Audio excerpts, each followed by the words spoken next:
apenas um entre muitos aeons, dotado de alta missão na terra. Em outras palavras, Jesus Cristo era um deusinho. Existem milhares e milhares de eons desses seres angelicais que não são anjos. E todos eles têm poder. Deus distribuiu poderes, distribuiu santidade, distribuiu tudo nesses seres. Quando eles todos se reúnem, ali é Deus. Então eles dizem que Jesus Cristo é apenas um entre esses eons. É um pedacinho de Deus. Então, por isso que você vai ver Paulo dizer, ele é a imagem do Deus invisível, é o primogênito de toda a criação.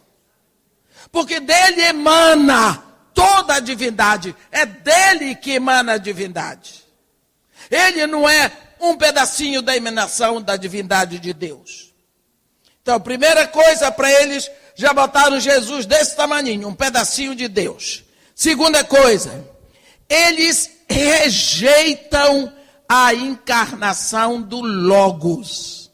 Rejeitam a encarnação da palavra. Quando você vê João no seu evangelho dizer, no princípio era o verbo, o Logos, a palavra. E o verbo estava com Deus. E o verbo era Deus. Ele estava no princípio com Deus. Todas as coisas foram feitas por intermédio dele. Sem ele nada do que foi feito se fez. Porque a vida está nele. Você vê que quando este Logos de Deus, esta palavra de Deus, vem num ventre virgem, coberto pelo Espírito Santo, ele se faz homem. Eles rejeitavam isso. Eles rejeitavam a concepção pela encarnação do Logos, porque eles acham que a natureza humana é pecadora, mas eles traziam a natureza humana para o corpo. Então o corpo é porco, o corpo é perdido, o corpo vai virar pó, o corpo não presta, o corpo é impuro. Você vai ver essas coisas saindo para depois criar uma comunidade de pessoas que cobrem o corpo todo porque o corpo é impuro. E que não podem abraçar ninguém porque o corpo é impuro. Então, como é que a palavra de Deus vai gerar dentro de um corpo impuro, de um corpo sujo, de um corpo pecador? Então eles não aceitavam a encarnação do verbo. Eles adoravam esses aeons. Muito obrigada. Eles adoravam esses aeons, essas pequenas emanações de Deus, e só adoravam a Jesus Cristo em pé de igualdade com os outros aeons. Porque se eles adoravam os aeons, Jesus Cristo era um entre muitos aeons, Jesus Cristo ia recebendo a adoração também. Assim, não reconheciam o que Paulo vai nos ensinar no capítulo 2 dessa carta, que é um dos capítulos fortíssimos. Eles criam, são os criadores, pois os aeons são seres criadores. Eles dizem que os aeons têm poder para criar. E aí eles diminuem a pessoa de Jeová Elohim. Que Jeová Elohim no hebraico é o Deus que tem em si todo o poder para criar. Então os aeons é que criam. Os gnósticos de lá de Colossos, eles incorporaram os elementos do cerimonial do sacerdócio hebraico do Antigo Testamento, como o ascetismo religioso. Não como isso, não pego aquilo, Num caso, para ficar puro, parece que o casamento é impuro. Deus criou uma coisa impura. Por acaso? Porque quando vem a história daqueles 144 puros, nego diz, os que não se contaminaram com mulher. E você casar e se contaminar com mulher, você pode até se contaminar com mulher, mas com sua esposa você não se contamina. Uma coisa é gostar de mulher, outra é gostar da esposa. Então tem que fazer. Agora, sua esposa é mulher, graças a Deus. Né? Graças a Deus. Já pensou? Né? Então, eles acreditavam que o corpo não presta mesmo. E que toda a matéria será destruída. Portanto, o que quer que você faça com o seu corpo, não vai importar. Porque ele será destruído e não influencia a alma. Os gnósticos de Colossos, eles aceitavam não a licenciosidade, não. Mas destruir o corpo, para eles, era aceitar o ascetismo religioso. Era tratar o corpo da pior maneira possível, no sentido de que você pode se espancar. Pode se espancar, pode se dar furadas, pode sofrer muita fome, pode ficar sem tomar banho, pode sofrer dores, porque tem que mortificar o corpo, tá vendo? Isso é coisa do gnosticismo, que veio, passou muito, a religião aqui no Ocidente ficou muito, mas muito contaminada pelo gnosticismo, não é? Eles se sentiam superiores porque incorporaram o misticismo. Se eu tivesse tempo, eu ia escrever um livro. O místico, o mítico e o mágico dentro da igreja hoje. O mítico, o místico e o mágico. Porque a gente vê isso tão claro.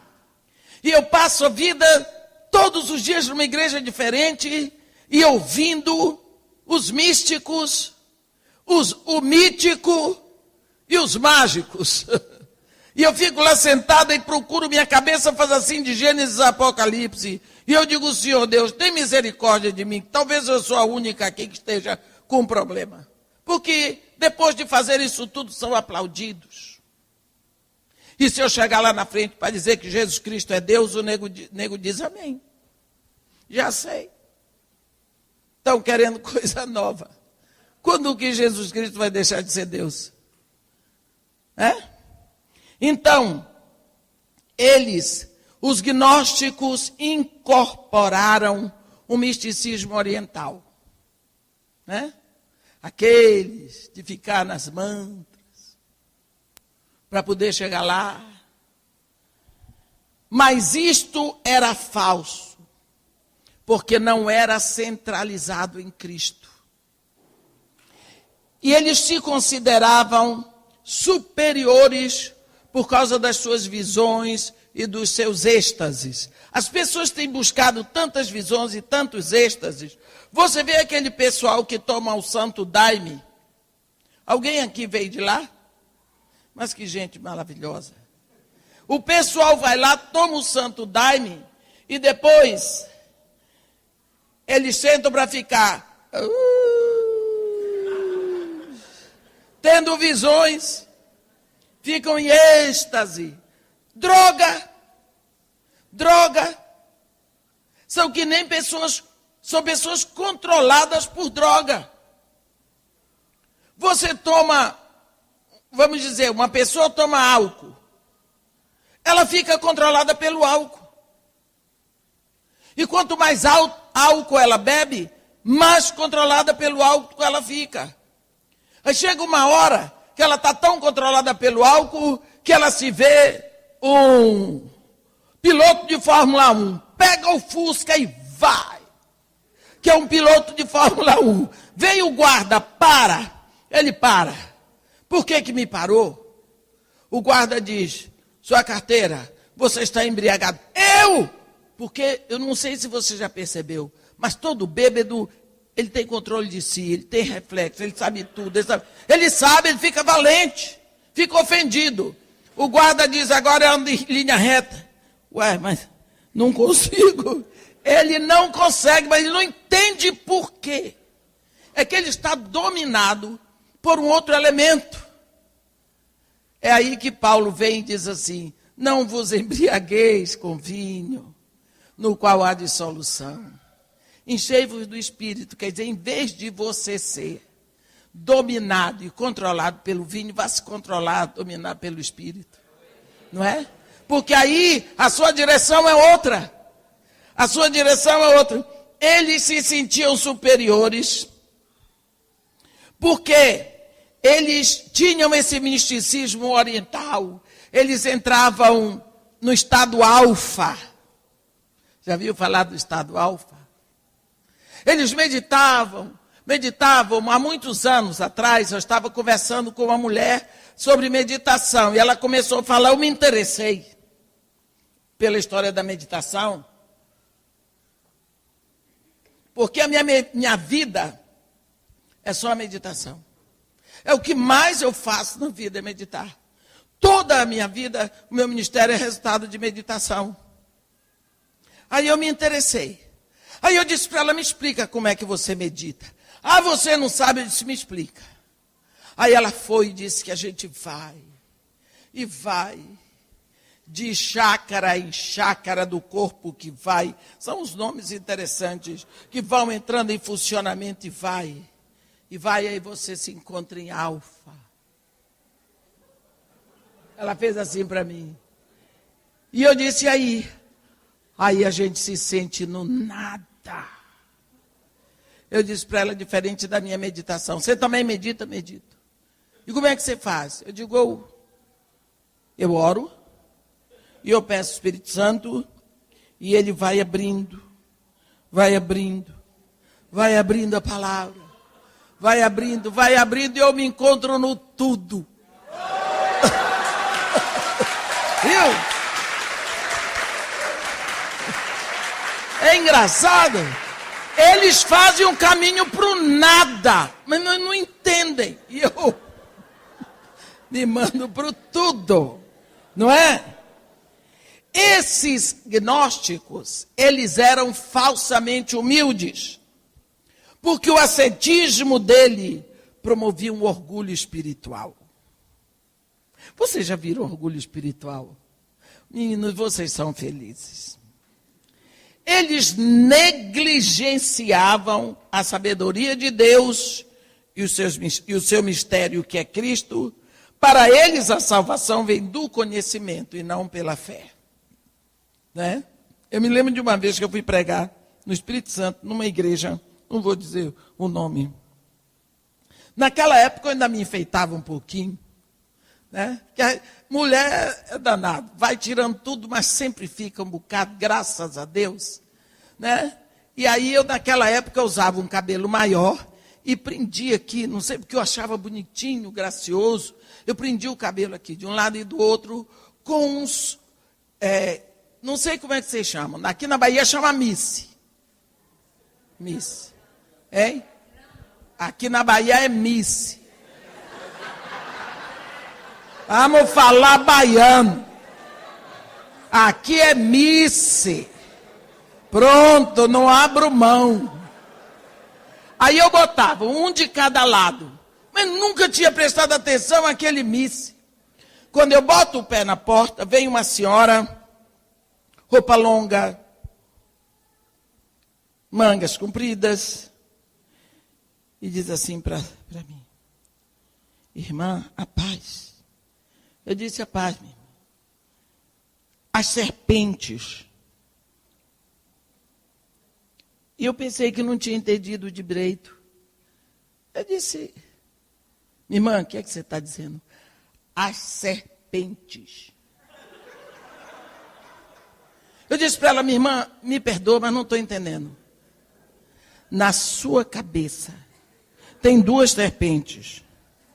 Eu pensei, já não é Satanás, que são 2, Satanás é um só. Eu disse para ela, irmã, e assim na minha frente, como quem diz, aqui você não entra. Eu disse para ela, minha irmã, não estou entendendo. A senhora tem 2 serpentes segurando os seus cabelos. Eu disse, não, minha irmã. São 2 misses. Só que eu digo misse até hoje. Ela, 2 serpentes. Eu disse, não, são 2 misses.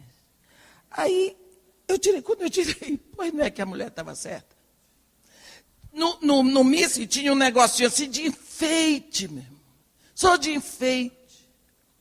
Naquela hora, a inimiga mais safada que o Senhor disse, a carne, veio lá de dentro, dá uma dura nela.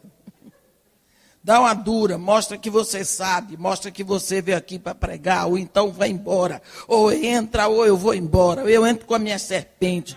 Veio tudo. Veio tudo aqui. Aí eu olhei para a igreja, olhei para ela e Jesus Cristo venceu. Jesus Cristo venceu. Eu lhe trouxe aqui para pregar para a igreja. Que importa enfeite de cabelo, tirar isso, vai pregar.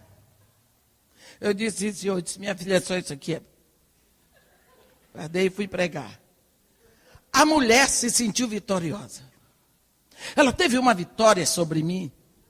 Em vez disso, Jesus Cristo estava me ensinando ali na porta que eu tinha que ser humilde. Ele não perde tempo, não. E tem uma coisa. Aquela mulher se sentiu vitoriosa porque ela era santa. Aquele ascetismo. A mulher sem batom, sem nada. Entende? Tem uma pregadora do evangelho, não sei se alguém conhece aqui. Ela é uma mulher maravilhosa.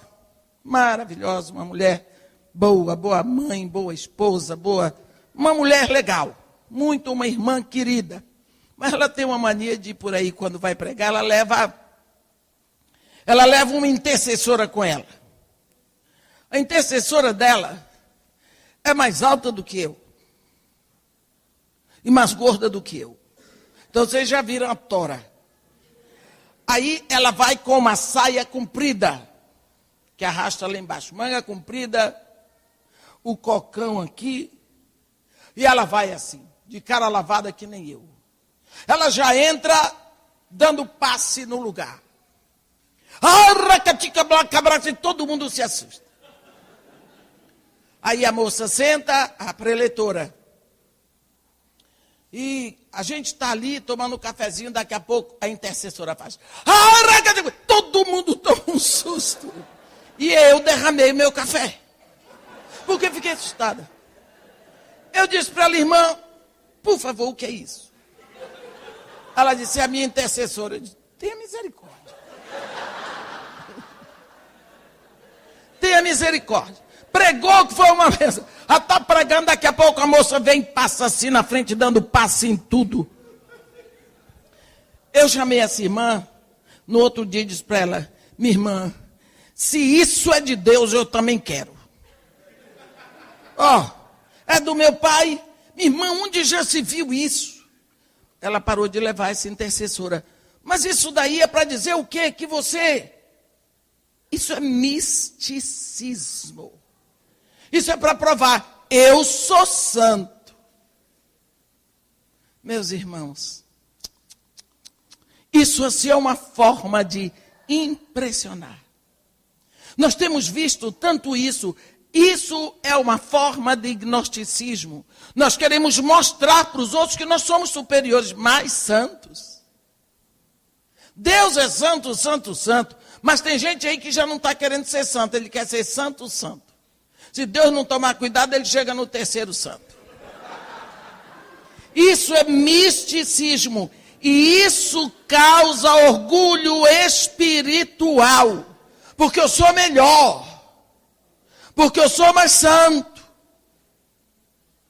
E isso leva você a pensar que realmente você é diferente. Então é isso que os gnósticos achavam.